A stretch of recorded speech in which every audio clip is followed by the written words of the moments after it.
Hello friends, welcome to प्रिया की पाठशाला। I hope आप सब अच्छे होंगे। तो हम पढ़ रहे हैं यूपी टेट की संस्कृत, जिसमें आज की हमारी तीसरी क्लास है। पहली क्लास में हमने सिलेबस डिस्कस किया था और दूसरी क्लास में हम महेश्वर सूत्र पढ़े थे। ठीक है, तो महेश्वर सूत्र क्या होता है, उससे हमें कैसे वर्णमाला प्राप्त हुई है, वो सभी चीज़ें हम सीख रहे थे। महेश्वर सूत्र 14 होते हैं, हमने सबको देख लिया था।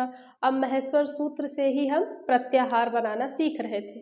हमने कुछ प्रत्याहार बनाना सीख भी लिया था और प्रत्याहार के बारे में जो मेन पॉइंट होता है हमने वो भी जान लिया था। हम वर्णमाला जो हम अ, आ, इ, क, ख, ग, घ पढ़ते हैं, वो सभी चीज़ें कहाँ से प्राप्त हुई है यही पढ़ रहे थे। तो हमें क्या मिल गया था कल? स्वर। स्वर किस प्रत्याहार के अंतर्गत आता है? तो अच प्रत्याहार। ठीक, तो हमने अच प्रत्याहार बनाना सीख लिया था। अब आज हम सीखेंगे उसके आगे, यानी हमें व्यंजन कहाँ से किस सूत्र से प्राप्त होते हैं वो सभी चीज़ें देखेंगे। तो हम पढ़ रहे थे प्रत्याहार। ठीक है, प्रत्याहार का अर्थ क्या होता है? तो प्रत्याहार का मतलब हमने बताया था होता है संक्षेपीकरण। संक्षेपीकरण यानी संक्षेप में लिखना। संक्षेप में लिखना मतलब ये जो महेश्वर सूत्र आपको दिख रहा है, इसको क्या करना? शॉर्ट फॉर्म में लिखना ही क्या है? हमारा प्रत्याहार है। ठीक है, हमने कहाँ तक सीखा था? हमने इसका सीख लिया था, ये यहाँ। ठीक है, तो 1 2 3 4 हमने 4 महेश्वर सूत्र से प्रत्याहार बनाना सीख लिया था। ठीक है, इनसे कौन कौन से प्रत्याहार बनते हैं हमने देखा था। एग्जाम में पूछता है, एग्जाम में आपको ऐसे नहीं देगा कि हाँ इसका प्रत्याहार बनाओ, नहीं, आपको डायरेक्ट प्रत्याहार देगा। 42 प्रत्याहार होते हैं ना, उस 42 में आपको कोई सा भी देगा और कहेगा इसमें कौन कौन से वर्ण आते हैं या फिर कितने वर्ण आते हैं। तो आपको बनाना आना चाहिए और यह पता होना चाहिए कि हाँ कौन कौन सा काउंट हमको करना है। उसके लिए आपको महेश्वर सूत्र अच्छे से याद होना चाहिए। ठीक है, तो हमने अच प्रत्याहार देख लिया था, मतलब ये आ से ड़ा तक हमने एक प्रत्याहार क्या देखा था? अड़। ठीक, एग्जाम में आएगा कि अड़ प्रत्याहार के अंतर्गत कितने वर्ण आते हैं, तो अड़ किससे किससे मिलके बना है? देखो, इससे और इससे ना, अड़। प्रत्याहार हमेशा किससे बनता है? पहले वाले अक्षर से और अंतिम वाले, तो प्रथम और अंतिम से ही मिलके प्रत्याहार बनता है।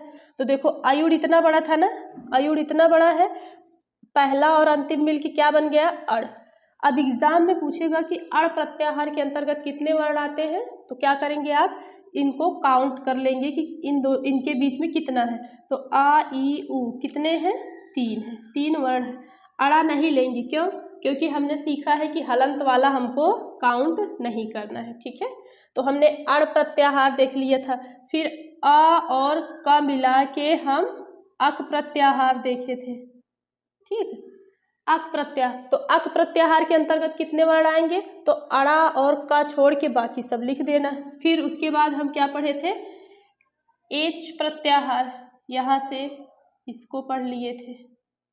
ठीक, फिर उसके बाद टोटल मिला के अ से च तक क्या बना था हमारा? अच प्रत्याहार।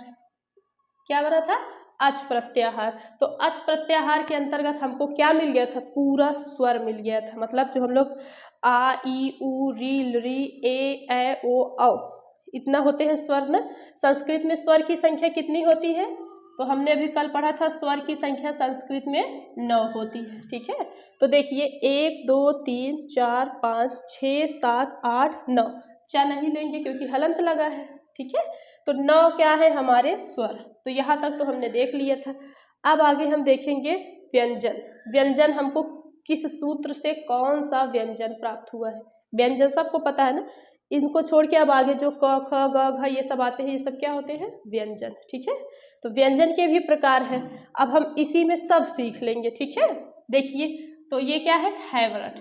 अगर इसमें हम ये या ले लिए और यहाँ पे ले लिए अड़ा, तो कौन सा प्रत्याहार बनेगा?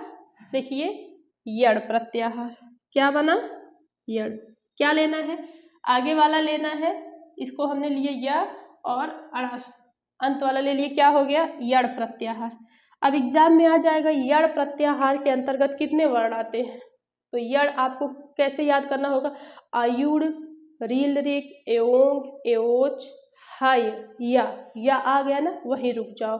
मतलब हमको या मिल गया, अब हमको अड़ा अड़ा देखना है, तो हैवरट लड़, अड़ा मिल गया, मतलब इन्हीं दोनों के बीच से हमको लिखना है।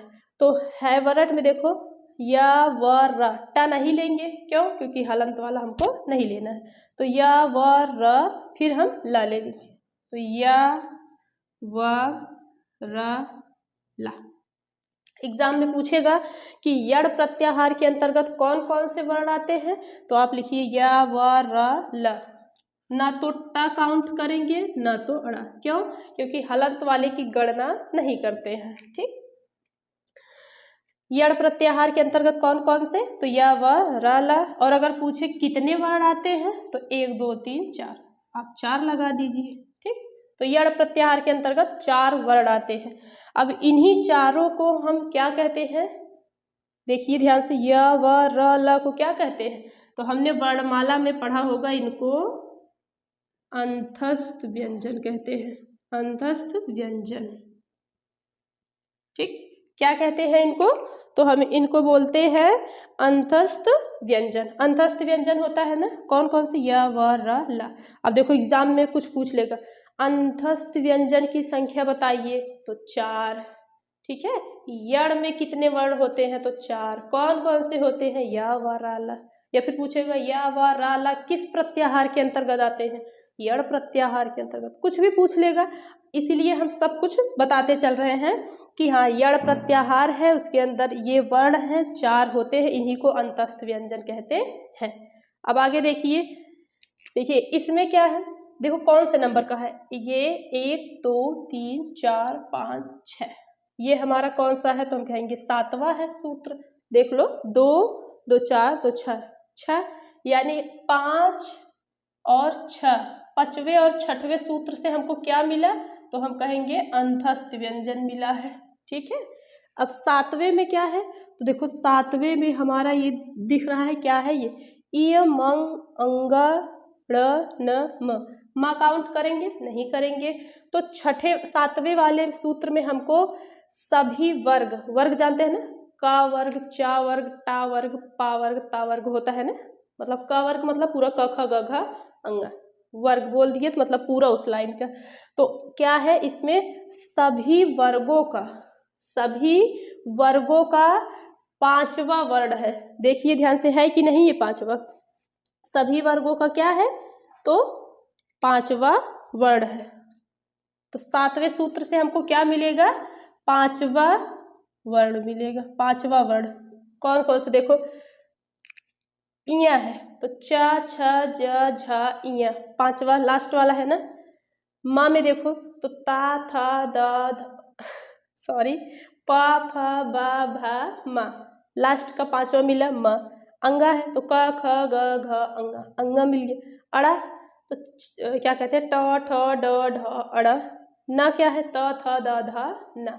तो हमको क्या मिला, प्रत्येक वर्ग, जितने भी वर्ग है उन वर्गों का 5वां वर्ण हमको प्राप्त हुआ है, 5वां। ठीक है, सबका अंतिम वाला। तो 7वें सूत्र से हमको ये मिला है। अब आगे देखिए, आगे क्या है, 8वां सूत्र, ये हुआ झ और ये ले लिए हम सा, तो क्या बनेगा, ये हो गया हमारा झस। एक मिनट, सॉरी, ये यहाँ पे कौन सा वाला सा रहता है गढ़दस में, तो ये वाला सा रहता है। ठीक है, ध्यान रखिए, गढ़दस में ये वाला सा रहेगा। तो हमको क्या मिला, अब झ, सॉरी गलत ही हो रहा है, तो झ स, ये हुआ हमारा झस प्रत्याहार। झ आगे वाला ले लिया, फिर हलंत वाला ले लिया, तो क्या हो गया, झ और स मिला के झस, ये क्या बन गया हमारा, प्रत्याहार। अब एग्जाम में आपसे पूछेगा कि झस प्रत्याहार के अंतर्गत कितने वर्ण आते हैं, तो आपको सूत्र याद होगा। तो सबसे पहले आप क्या ढूंढेंगे, सबसे पहले आप झ ढूंढेंगे ना, झ खोजिए। झ कहाँ मिलेगा, तो अयुड़ में नहीं मिलेगा, अयुड़, रील रिक, एओंग, एओच, हैवरट, लड़, इ मंगड़नम, छ भ इय, तो झ मिल गया, तो झ पे रुक जाइए। झ मिल गया। अब हमको क्या ढूंढना है, स ढूंढना है, स। तो स कहाँ मिलेगा, तो झ भ य घ ड़ ध श, ये देखो हमको मिल गया स। तो अब क्या करेंगे, अब जहाँ से शुरू हुआ है वहाँ से लेके जहाँ पे खत्म हो उसके अंदर का सब वर्ड लिख लेंगे। तो क्या क्या है, तो झ भ य, ओ सॉरी सॉरी सॉरी, ये तो हमको नहीं लेना है, हलंत वाला नहीं लेना है। तो झ भ, फिर क्या है ये घ ड़ ध, स नहीं लेना है, हलंत वाला नहीं लेना है। तो झस प्रत्याहार में कितने वर्ण आएंगे, तो कहेंगे 1 2 3 4 5। कितने आए, तो हम कहेंगे 5 आए। ठीक, तो 5 आए हैं और पूछ लिए कौन कौन से आए, तो आप लिख दीजिएगा। अब ध्यान से देखिए, ये आपको कुछ लग रहा है कि कोई क्रम बना रहा है, क्या है ये, क्या है ये। अब इसमें देखिए क्या क्रम बन रहा है, तो ये बन रहा है प्रत्येक वर्ग का चौथा वर्ण। देखिए ध्यान से, ये क्या है, प्रत्येक वर्ग का चौथा वर्ण है कि नहीं। आगे क्या है, झ, तो झ कैसे, च छ ज झ, चौथा मिला ना। फिर देखिए भ, प फ ब भ, चौथा है। घ, क ख ग घ, चौथा। ढ, ट ठ ड ढ, चौथा है। ध, त थ द ध, देख रहे हैं। तो ये क्या है, तो हमको झस प्रत्याहार में क्या मिला, झस प्रत्याहार से हमें प्रत्येक वर्ग का, प्रत्येक वर्ग का, प्रत्येक वर्ग का चौथा वर्ण। देख रहे हैं कैसे हमको वर्णमाला प्राप्त होता जा रहा है ना, पूरे वर्ण। इन्हीं महेश्वर सूत्र से ही तो हम सारे वर्ण को प्राप्त किए हैं ना। तो देखिए स्वर हमने कल खोज लिया था, स्वर किससे किससे मिला है। आज हम धीरे धीरे करके क्या कर रहे हैं, सारे व्यंजन को निकाल रहे हैं। हमें यण प्रत्याहार से यरालावा मिला, झस से पूरा प्रत्येक वर्ग का चौथा मिला, और 7वें सूत्र से क्या मिला, सभी वर्गों का 5वां।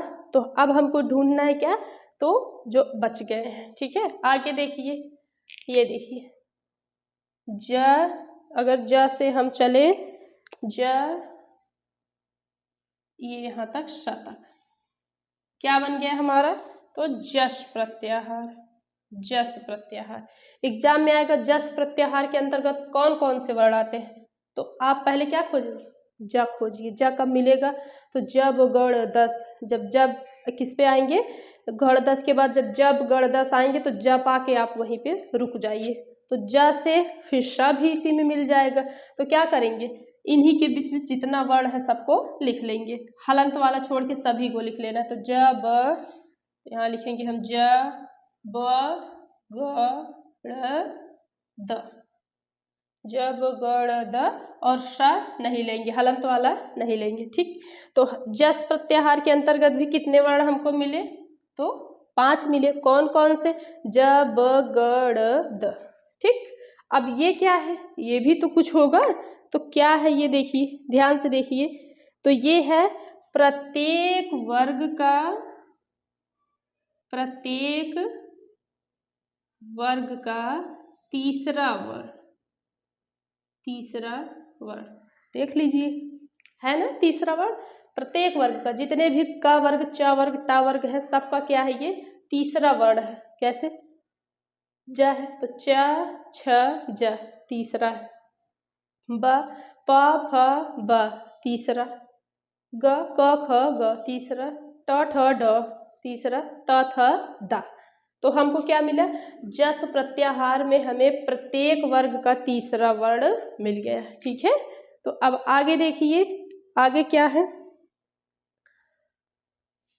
खफ छठत चटत कप है। ठीक, तो हम अगर ख से लिए और य तक, कप गए यहाँ तक, तो कौन सा प्रत्याहार बनेगा हमारा, तो खय। क्या बनेगा, खय प्रत्याहार। ठीक, एग्जाम में आएगा खय प्रत्याहार के अंतर्गत कितने वर्ण आते हैं, बताइए। खय प्रत्याहार के अंतर्गत कितने वर्ण आते हैं, तो आप क्या करेंगे, सबसे पहले ख खोजेंगे। ख हमको कहाँ मिलेगा, तो ना तो इसमें ख है, इसमें नहीं, इसमें नहीं, इसमें नहीं, इसमें भी नहीं, उसमें भी नहीं है, इसमें भी नहीं, यहाँ भी नहीं, यहाँ भी नहीं, यहाँ भी नहीं। फिर आएंगे जब हम खफ छठत पे, तो हमको क्या मिल जाएगा, ख। ख मिल गया। अब हमको य ढूंढना है, तो आगे चलेंगे। खफ छठत चटत कप य मिल गया।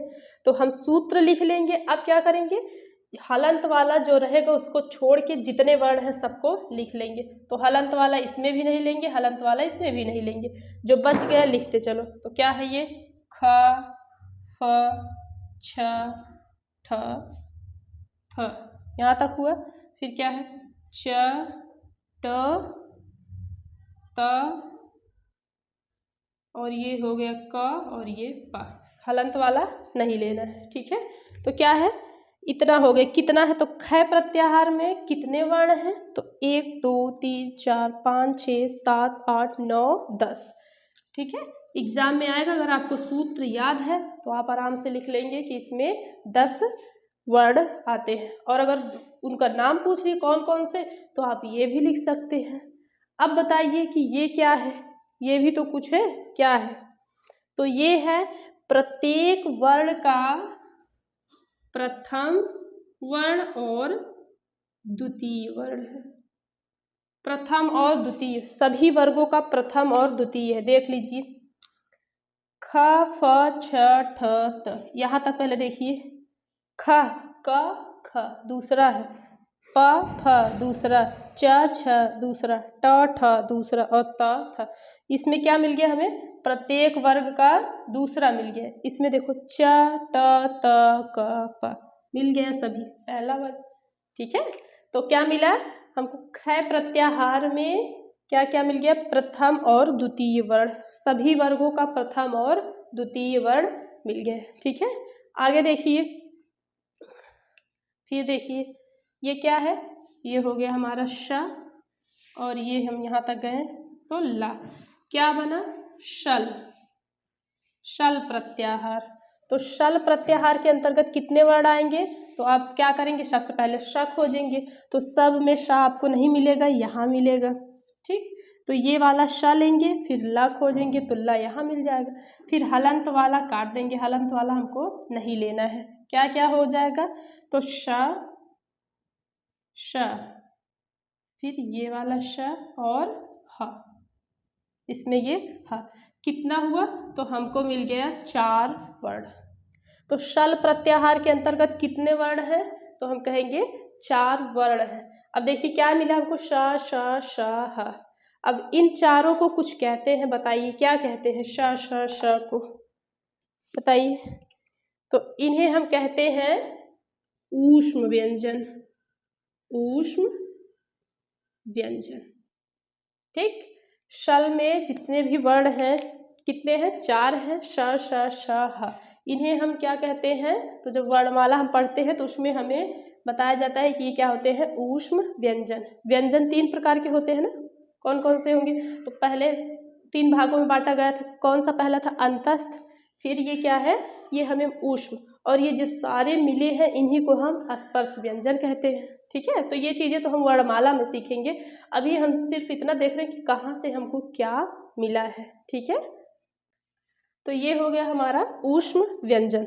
अब देखिए एक और देखिए, ये हो गया हमारा, 1 मिनट, ये बचा ना, हाँ, यहाँ से व्यंजन शुरू हुआ था ना 5वें स्वर्ण, तो हम लिए ये ह और सबसे ले लिए ये अंत में ला, क्या बन गया, तो हल प्रत्याहार। आप बताइए, हल प्रत्याहार।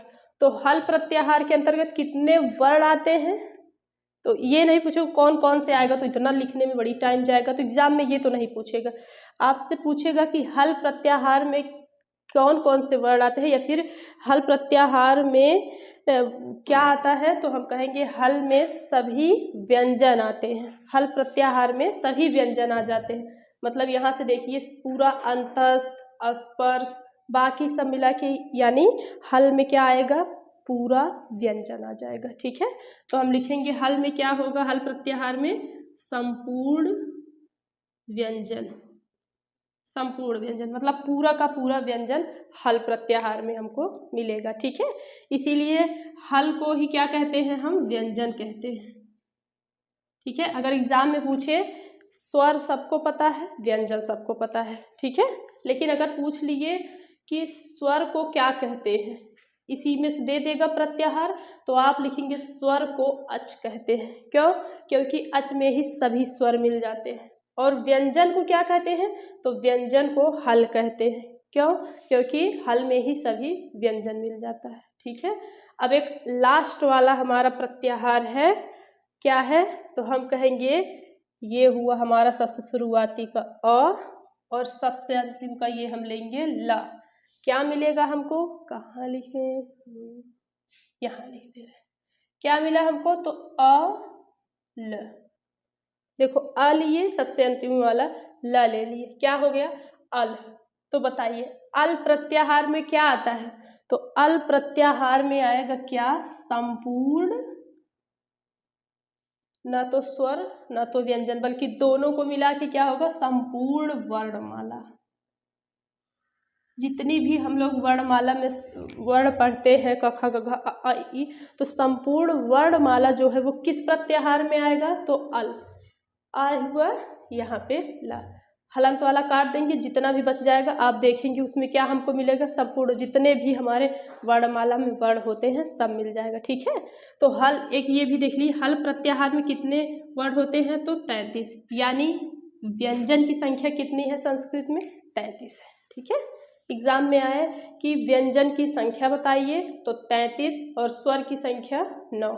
ठीक है, यहाँ तक आपको समझ में आया होगा। आप वीडियो दोबारा से देखेंगे तो और अच्छे से आपको समझ में आएगा। ठीक है, अभी हम आपको एक ग्राफ के माध्यम से थोड़ा बता दे रहे हैं। ठीक है, तो इसको आप देख लीजिए।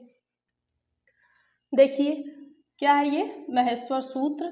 तो महेश्वर सूत्र को दो भागों में हम बांट देंगे। एक है 1 से 4 तक वाला सूत्र, 1 से 4 तक, फिर उसके बाद पूरा 5 से 14 तक। ठीक, 1 से 4 तक वाले में हमने पढ़ा ना, प्रत्याहार बनाने जब सीखे, तो 1 से 4 वाले में हमको क्या मिला? तो हमें मिला स्वर। कितने स्वर? 9 स्वर। ठीक है, स्वर को ही क्या कहते हैं? तो अच कहते हैं। ठीक, पूरा 5 से 14 तक वाले सूत्र में हमको क्या मिला? तो हम कहेंगे व्यंजन मिला। व्यंजन कितने? तो 33। और व्यंजन को ही क्या कहते हैं? मतलब व्यंजन किस प्रत्याहार में आता है? तो हल। ठीक, हल प्रत्याहार में पूरा व्यंजन आ जाता है और अच प्रत्याहार में पूरा स्वर आ जाता है। व्यंजन को हल कहते हैं, स्वर को अच कहते हैं। ठीक, ये चीजें देखते चलिए। फिर स्वर क्या है? स्वर के भी इसमें हम दो पार्ट देखें। कौन कौन से? तो 1 से 4 तक है ना, तो बांट दीजिए 1 से 2 तक। मतलब पहला और दूसरा में हमको क्या मिला? हमें मिला मूल स्वर। मूल स्वर मिला, इससे हमें मूल स्वर मिला था। मूल स्वरों की संख्या कितनी थी? तो 5 थी। ठीक, फिर 2 के बाद क्या है? 3 से 4 तक। 3 से 4 तक सूत्र में हमको क्या मिला था? तो संयुक्त स्वर। संयुक्त स्वर, संयुक्त स्वरों की संख्या कितनी थी? तो 4 थी। ठीक, तो पूरा 5 और 4 मिला के कितना हो गया? 9। तो इतने से तो हमको स्वर मिला था। महेश्वर सूत्र में 1 से 4 तक वाले में हमें इस प्रकार से सूत्र मिला था। पहले दूसरे से मूल, तीसरे चौथे से संयुक्त, टोटल 9 स्वर। अब इसमें क्या था? इसमें देखिए व्यंजन में हमको क्या मिला, इसके भी पार्ट हम देखेंगे। इसको 3 पार्ट में हम 5 और 6, जब 5 और 6 हम सूत्र देखे थे तो उसमें हमको क्या मिला था? तो हम कहेंगे अंतस्थ व्यंजन मिला था। कितनी संख्या थी? इनकी भी संख्या थी 4। ठीक, उसके बाद क्या है? पूरा फिर 6 के बाद 7 से पूरा 12 तक। 12 तक क्या मिला हमको सब? तो हम कहेंगे स्पर्श व्यंजन। स्पर्श व्यंजन मिला। कितनी संख्या? तो हम कहेंगे 25। स्पर्श व्यंजनों की संख्या कितनी होती? 25 होती है ना। और स्पर्श व्यंजन क्या होते हैं? पूरा वर्ग जितना, क वर्ग का 5, फिर च वर्ग का 5, टा वर्ग का, त वर्ग का, पा वर्ग का, इन सभी वर्ग का जो पाँचों वर्ण है वो किस में आता है? तो स्पर्श व्यंजन में। फिर 5 का 5 से गुणा करेंगे तो 25 ही तो होगा, 5 × 5 = 25। फिर यहाँ पे हो गया 13 से 12 तक, यहाँ 7 से 12 ये हो गया, 13 से 14, इन दोनों के बीच हमको क्या मिला? तो इनसे हमें मिला था ऊष्म व्यंजन। ऊष्म व्यंजन, ऊष्म व्यंजन मिला था। कितनी संख्या थी? तो ऊष्म व्यंजन की संख्या भी 4 थी। ठीक है, तो इस प्रकार से हम कहेंगे जो हमारा संपूर्ण वर्णमाला किससे प्राप्त हुआ? महेश्वर सूत्र के किस प्रत्याहार से? तो हम कहेंगे अल से। ठीक है, और किस प्रकार से प्राप्त हुआ? तो ये है उसका ग्राफ। ऐसे ऐसे हमको स्वर मिल गया था और ऐसे ऐसे करके हमको व्यंजन मिला था। ठीक है, तो ये था हमारा महेश्वर सूत्र और प्रत्याहार। एग्जाम में अब इससे रिलेटेड देखिए, महेश्वर सूत्र में अब इसी में से ही सारा क्वेश्चन आएगा। इसी से अगर प्रत्याहार से क्वेश्चन पूछेगा तो इसी जितना पढ़ाए हैं इसी में से, और अगर महेश्वर सूत्र से तो इसी में से। ठीक है, तो आई होप आपको ये क्लास अच्छी लगी हो। तो मिलते हैं आपसे नेक्स्ट टॉपिक के साथ नेक्स्ट वीडियो में। तब तक के लिए टाटा बाय बाय।